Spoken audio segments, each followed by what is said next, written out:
Hello friends, do you love tea and natural wellness products as much as I do?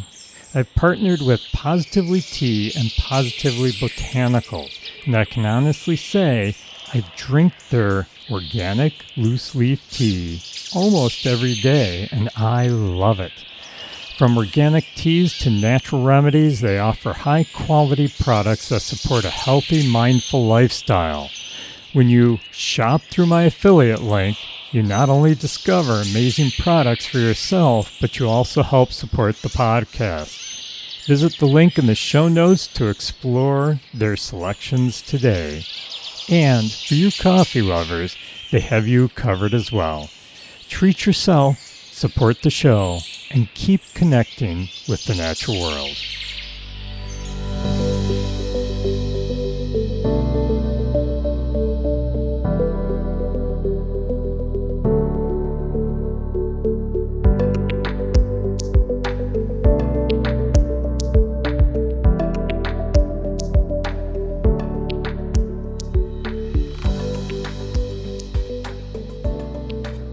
Hello friends and welcome to the Forest Connection. We made it, 2026. So, January. Have you ever really thought about January? I was thinking about this the other day. It seems weird that we celebrate the new year in January. I mean, if you step outside, you look around, what's happening? Not much. I mean, the trees are bare, no leaves. The ground is cold. It's actually frozen today in my neck of the woods. It could be muddy. It's supposed to warm up a little bit tomorrow. Depending on where you are, the animals, where are they? They're hiding. Maybe they're sleeping. They're staying out of your way. Even the sun is kind of shy. I mean, you can barely make out, any sunshine. There's so many clouds. It's kind of a depressing time of year. And yet, here we are declaring Happy New Year. Yeah, fresh start. New Year in January. I don't know. It just seems funny to me that we're doing that. Isn't it funny? I don't know. It's weird. Maybe it's just my opinion. Maybe you think, well, this is the way it's always been. Well, I don't know. Nature. That's what we're talking about today. Nature is just like, yeah, sure.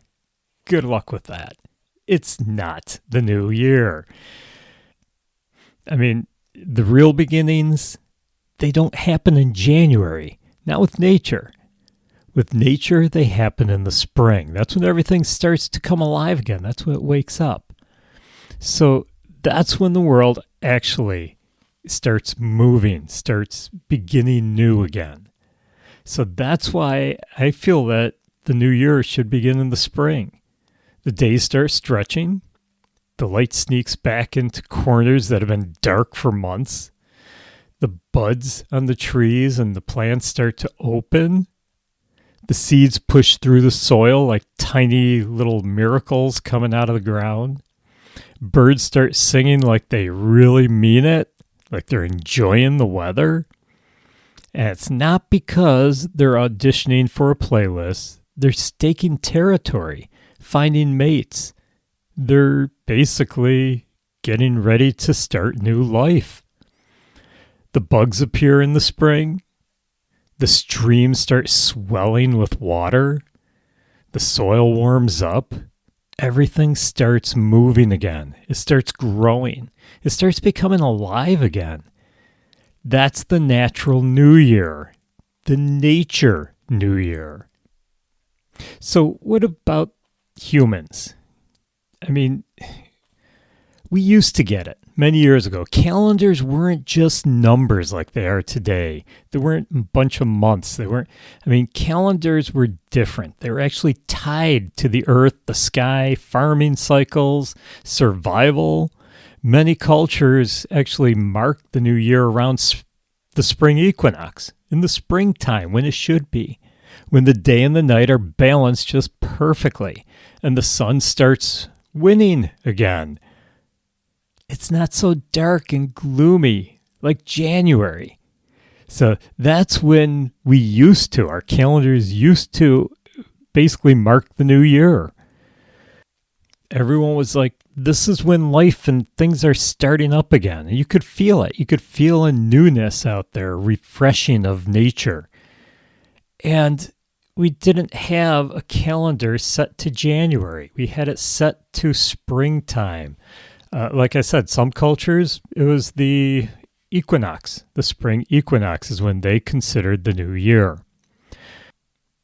So even today, the months on our calendars, even though they start in January, supposedly, that's the new year, they quietly remember the old story. What do I mean by that? Well, September, October, November, December, the names of these months literally mean 7, 8, 9, and 10. Now, you may not be real familiar with them, but you probably know 8, oct, okay, OCT, that's 8, an octagon, for instance, and you're probably familiar with 10, desa, okay, DEC, December. So, and the same thing with September and November. So it was actually 7, 8, 9, and 10, which meant that January was the 11th month and February was the 12th month. And that makes March the beginning of the new year. Okay, so they were counting from March. March was the month 1. Spring was the first chapter on those early calendars. Winter, it was just an epilogue. Yeah, a pause before the new act. So, why January? Well, part of it was politics, bureaucracy. You see, in ancient Rome, they started the new year in March too. But at some point, the leaders in ancient Rome decided, nope, January it is. Why? Well, there's practical reasons. Government officials took office in January. Taxes were collected then. Armies get ready then. Convenient? Yeah. And that's why they chose it. Oh, and the month, it was named after Janus, Janus. That was the god of doors, beginnings, and transitions, looking both ways at the same time. So it was probably symbolic, right? But also very political. So that's why they chose January. And unfortunately, once a bureaucracy sets a rhythm, it sticks. And later, the church actually standardized calendars across Europe, and January stayed. Yeah, tradition stuck. The global trade, navigation, science, everyone needed the same dates, and there you have it. January 1. So that's why we celebrate. But nature doesn't care. Yeah, it didn't care back then, it doesn't care now. Nature never switched calendars. Plants didn't check the date and say, okay, I should start coming up in January. Boy, that would be a disaster. Yeah, animals didn't start their lives according to a piece of paper. And us, well, we still feel it. That stir of energy, that urge to start moving, planting, creating, it comes in spring. It doesn't care about January. Now, there are some exceptions. I mean, even though the calendar says that the new year starts in January, there are some, social things that start in the spring or they change in the spring. I mean, think about the school year or fiscal year sometimes. They quietly ignore that January thing. Yeah, we end school in the spring, and then we start up again in the fall. So maybe winter really isn't about big beginnings at all. Maybe it's the pause, the reflection, the gathering of energy, the closing of one chapter before the next. And spring, that's when life really says, hey, let's go. So yeah, anyhow, I didn't want to get too in depth with the whole history thing of why we celebrate in January. But this is what stuck. And so we actually look at this time of year as a time for starting fresh. How many of you make New Year's resolutions? Why bother?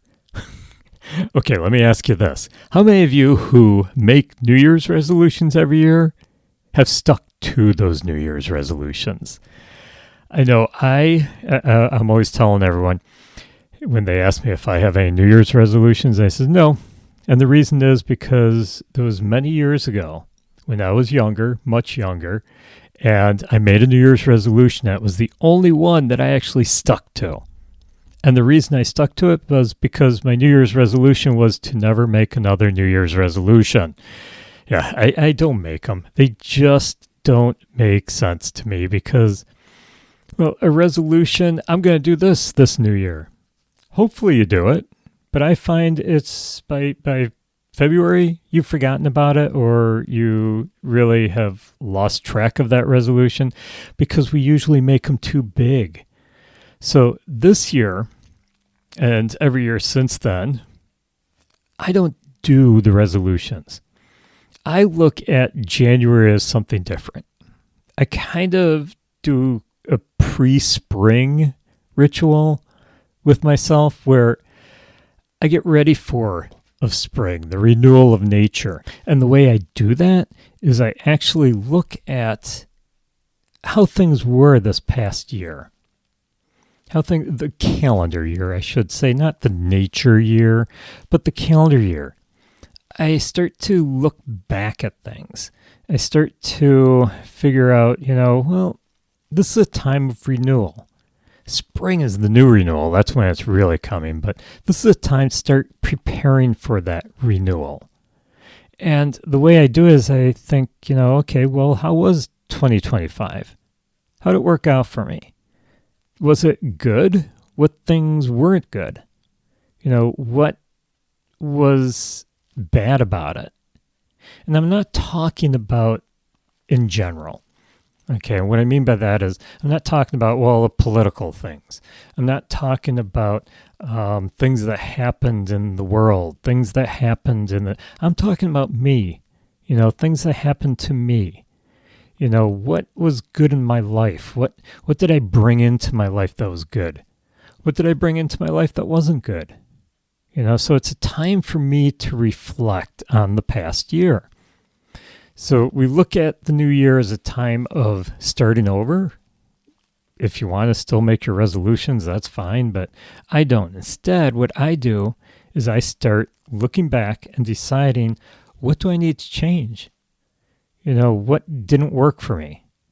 What did work for me that I can improve on and keep doing more of, or maybe do something different. Oh, I've always wanted to try that. So instead of resolutions, what I like to do in the new year is I set intentions. What I'm doing, instead of making a promise to myself that, yes, this is what you're going to do. No, it's like, this is what I would like to do in the new year. If I don't have time, if I find that in 2026, I got busy doing something else, that's fine. That way I don't look at myself as a failure. Oh, I didn't keep my resolution. Like I said, I've kept one. I'm sure I've kept some others in the past, but I never remember them. So the one that I always remember is the one that I made that said, hey, I'm never making another New Year's resolution. Since then, I haven't. Instead, I do intentions. That's what I'd like to do. Now, here's something that I'd like you to do. If this sounds like a good plan for you, and everyone's different, maybe this is not for you, maybe it is, but I want you to try it at least. And what I want you to do is I want you to think about the past year, 2025. And like I said, not the big picture, not what was going on in the world, not what, was going on politically in our country, not what was going on, in the big picture. I want you to look at you. What happened in your life? And it can include family. That's a big part of my life is my family, and what great things happened. Did you build new connections with friends? Did you have a goal that you wanted to do? Did you want to try something new, a new, skill? Did you do it? And was it successful? That's a plus. What things in your life just didn't work out? What can you get rid of? Now, it doesn't have to be sit down now and write it all down. No, take your time. Write down things as they come to you. What I like to do this time of year is I have a piece of paper in my pocket, or I do it on my phone now. I used to have a piece of paper and a pen that I would carry around. Now I just do it on my phone. I have a list in my notes, and it's like, oh yeah, that was good. And I write down what it was. Oh yeah, that's something that didn't work out this year, something that I really need to get out of my life. It's just taking too much time. It's filling my life. And I would make this list. I want you to do that too. Make a list of the good things and the bad things too. I shouldn't say bad things. The things that are no longer needed in your life. Okay? So make a list. One list is things that you no longer need in your life. Maybe they're taking up too much space, maybe too much bandwidth, too much time. What are those things? Make a list. Doesn't mean you have to just toss them all, but maybe you want to toss some of them at least. And also have a list of things you want to add to your life, but haven't. Things that you've always wanted to do. Maybe it's starting a new skill, a new craft. Maybe you want to take up guitar. I did that many years ago, and I haven't touched my guitar in probably 2 years now, which makes me sad. One of my intentions for this year is to pick it up again, start playing it, start learning a new language. That's another one of my intentions for this year. So these are things I want you to do as well. I want you to start making these lists. What have you wanted to do and add to your life? Okay, but you haven't done it. Make that an intention. It's not a resolution. It's not a goal. It's just something you want to do. And you can work towards it. If it happens, it happens. Great. If it doesn't, that's okay. You can make it an intention for next year. But if you have that intention and you have it written down, especially if it's on your phone, okay, that's really going to help you to work towards it more. And another way to work towards it is create habits, not bad habits. Okay, I'm sure you have some bad habits. I'm sure I do too. Those are things maybe you want to make intentions of getting rid of those bad habits and start coming up with some good habits. Habits can be good if they're serving you. But if you get in the habit, I've talked in the past about, I think it was the last episode that I did, about doing yoga. Yoga made me feel good, but it's like I was doing this so sporadically, it really wasn't doing me any good. So I made it a habit to do it every single morning with taking only one day off. Okay, so if you make it a habit where you're doing it every single day. So another thing that I want you to do, that I want you to start thinking about, is making time for you. Now, I'm sure you are, hopefully you're like me, where you care about other people, whether it's family, friends, or just everyone in general, and you're a very caring person. I find that those are the people, though, who don't care enough about themselves. And I know that sounds a little rough, but you care about yourself, but you don't make time to give yourself the care that you need because you're so worried about everyone else. So this year, make it an intention to spend more time for you. And it doesn't mean you are just being solitary all by yourself, away from family, no. What it means is you're doing the things that you enjoy for you. So you're going over to visit your best friend. And it's not just to help them out with something. It's because you want to be there. You want to spend time with them. Okay, so this is what I'm talking about, is spending time for you. So start doing that. Make it a habit too. Maybe a certain day of the week. My wife and I, we started a new habit where we are going to a local coffee shop. I don't drink coffee. I drink tea when I'm there, but we go to this local coffee shop where they've got an upstairs and they have a fireplace, and we just take like an hour, hour and a half, and we just sit there and either read a book or work on our computer. It's just a time to get away from everything. Spend time for us. And we don't always sit there. Sometimes we'll sit there and we'll talk about stuff. Other times we're just working on our own thing. We're there together, but we're just doing time for us. So this is what I want you to do. I want you to make a habit of maybe pick a day, a couple of days a week, pick a time, and take time for you. Something that you want to do. That's when you make time for these intentions to make them come to fruition. And one of those things should be spending more time in nature. I don't know how many times I have to say it. Nature heals. The more time, it's been scientifically proven, the more time you spend in nature, the more you heal.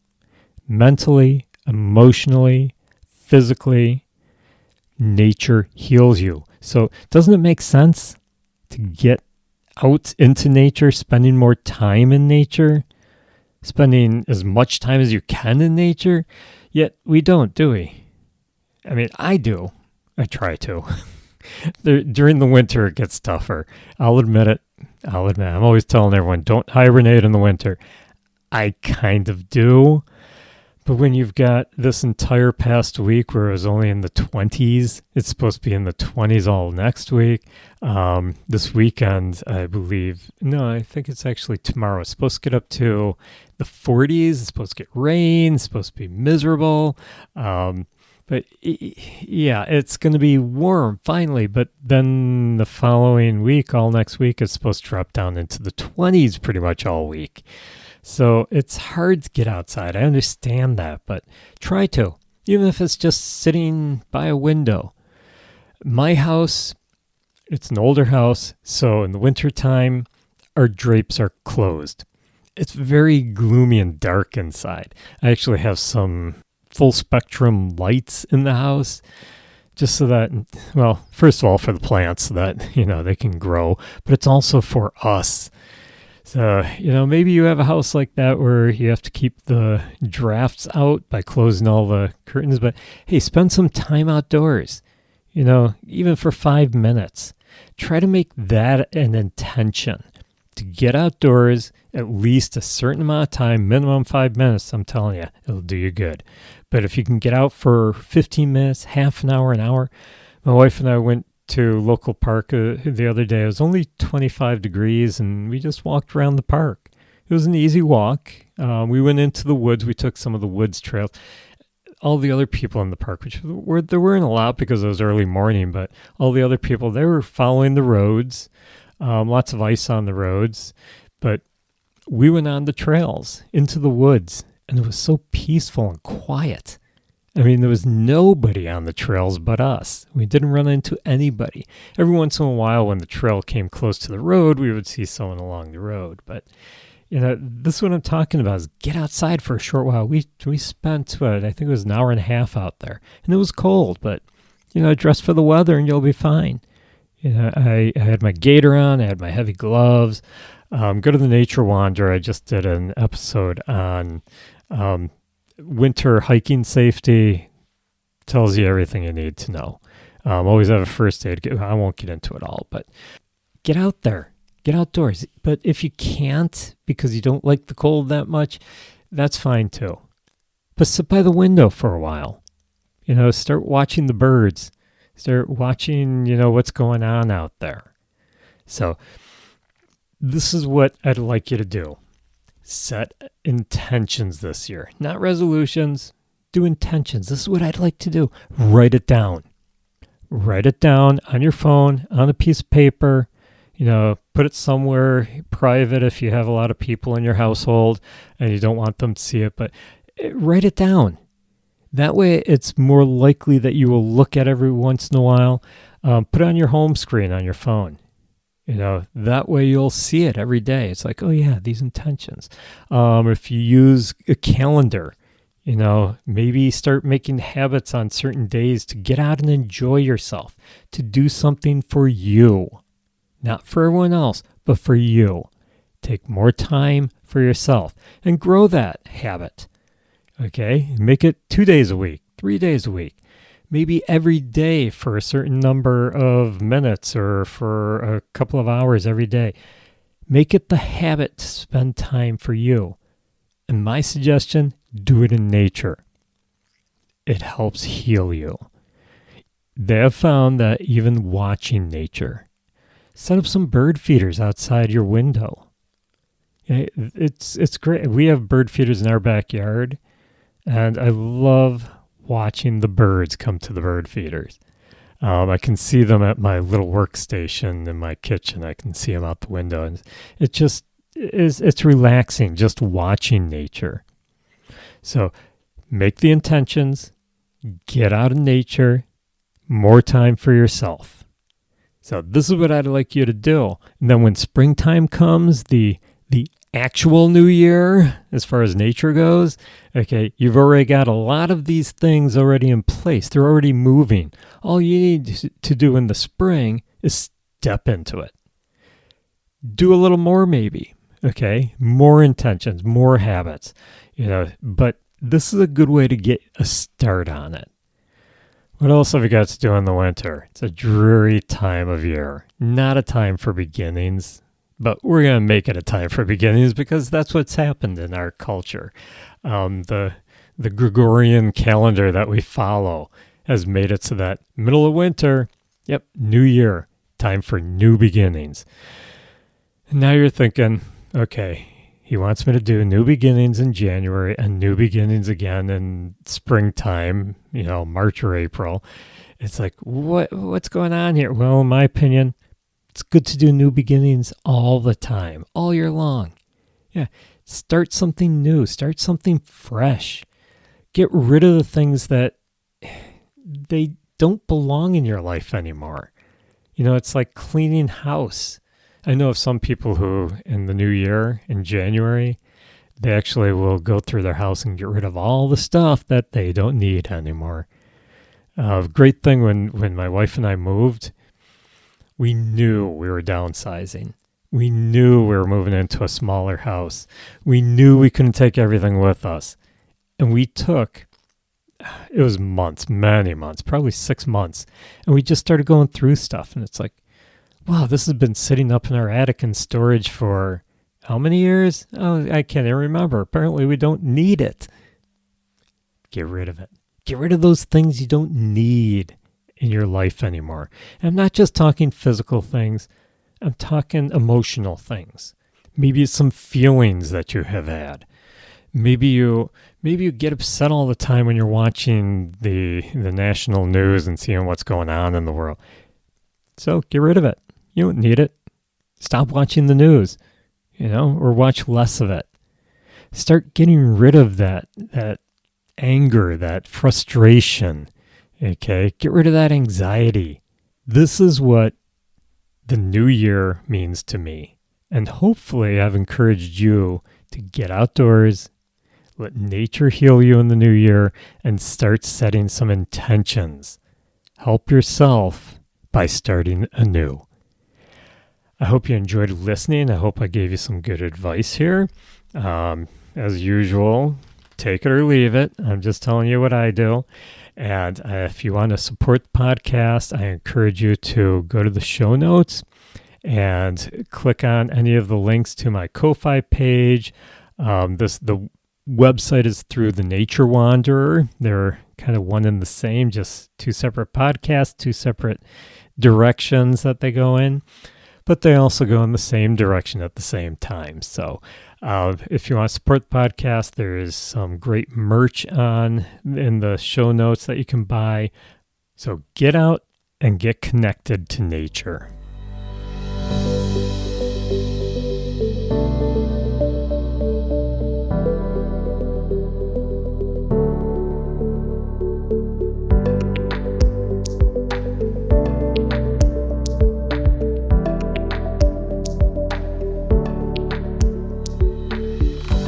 Hello, friends.